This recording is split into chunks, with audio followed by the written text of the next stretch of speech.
What's the smallest enclosure for the largest animal in Planet Zoo? The African elephant.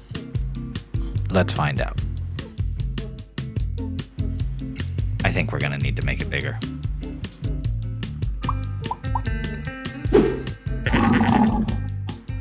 Hello everybody and welcome to a challenge build that I set for myself.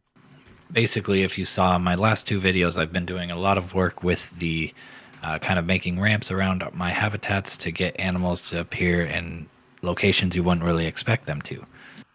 So that got me thinking, how small of a habitat could you actually make for an animal without a height limit? And in order to count it as a success, the animal has to have a near 100% welfare rating. So that's excluding the stuff that isn't really related to their habitat, like food quality and other stuff like that. So let's just start building, and as you can see, I have made this nice 15-degree ramp. I haven't really tried to play around with other angles. 15 degrees kind of seems like the adequate amount for an African elephant, so I want it to seem semi-realistic. But by the end of the video, you'll find that realism goes out the window very quickly. And the trick to getting this right is going to be that they have at least a little bit of usable land on the bottom, and obviously the enclosure has to be wide enough that when they are walking up the ramps, they aren't constantly being counted as escaping. And here we have our final structure for our ramp. So we're just going to duplicate this all the way up until it meets the traversable terrain requirements.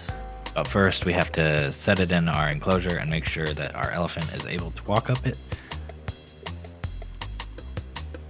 and that the enclosure fits the ramps perfectly.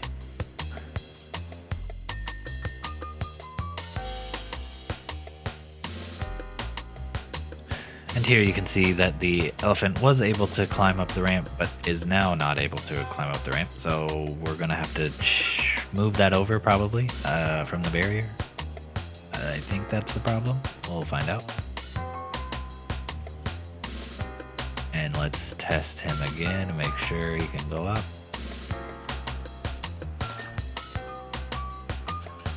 Perfect. Look at that. Going up the ramp already. Magnificent. Here he is. He can only walk up the very thin line in the center, which is a little unfortunate, but yeah, there he is. So now let's duplicate the entire structure until we meet the land requirements.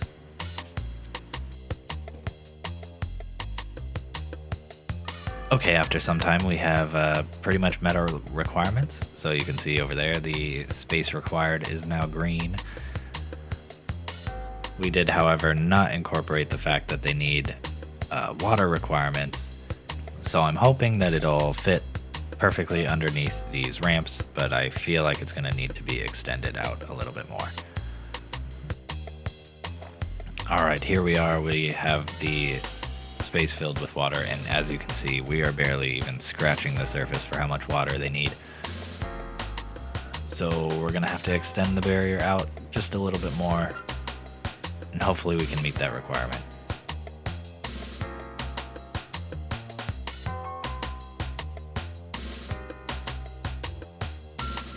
All right, now I just have to find my elephant and click play, see how it goes, and we meet it, just barely.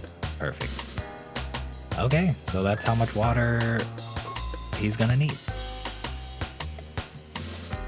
And now we just have to fill in the terrain, which is all percentages. So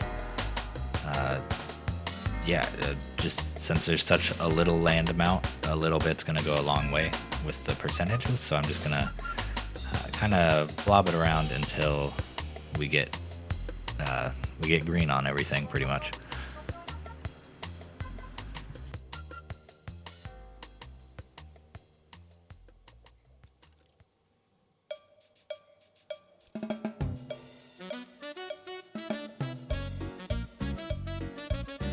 And now, of course, we have to place enrichment, and I'm placing one up there just to see if it'll affect the traversable area, and it did not, so it'll work up there. Food enrichment will be a problem for you, though, because it's inaccessible if you put it on a ramp, I believe.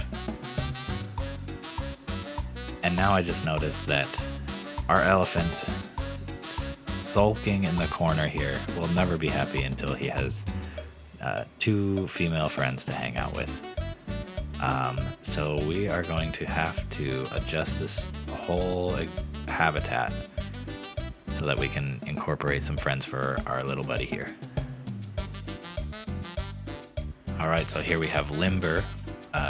She just showed up. Another lady should be showing up any minute now.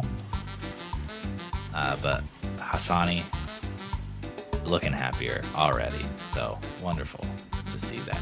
Oh, here comes the third one right now. And now we should see social group improve, but the space requirement is probably going to go down. So we're going to have to add a bunch more layers to the top of this enclosure.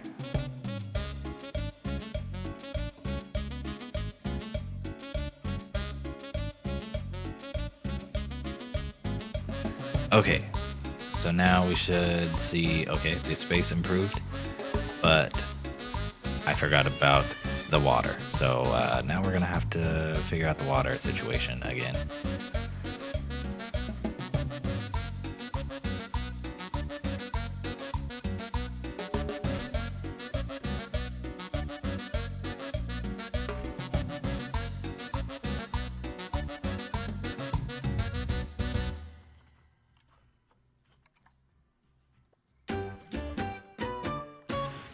All right, now that we got that all set, let's take a look.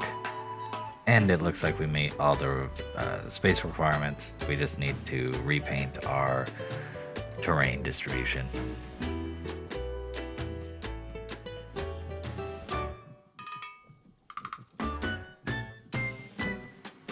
And now since we have 3 animals instead of 1, we're gonna need more enrichment in the habitat. So I'm just gonna add a couple barrels right here. They take up minimal space, and apparently they can float in water. So they'll count for our food enrichment at 100% now. Now we just need toy enrichment, which I'm thinking we can probably put a ball floating in the water. Yes, I think that'll work. Just put a couple down.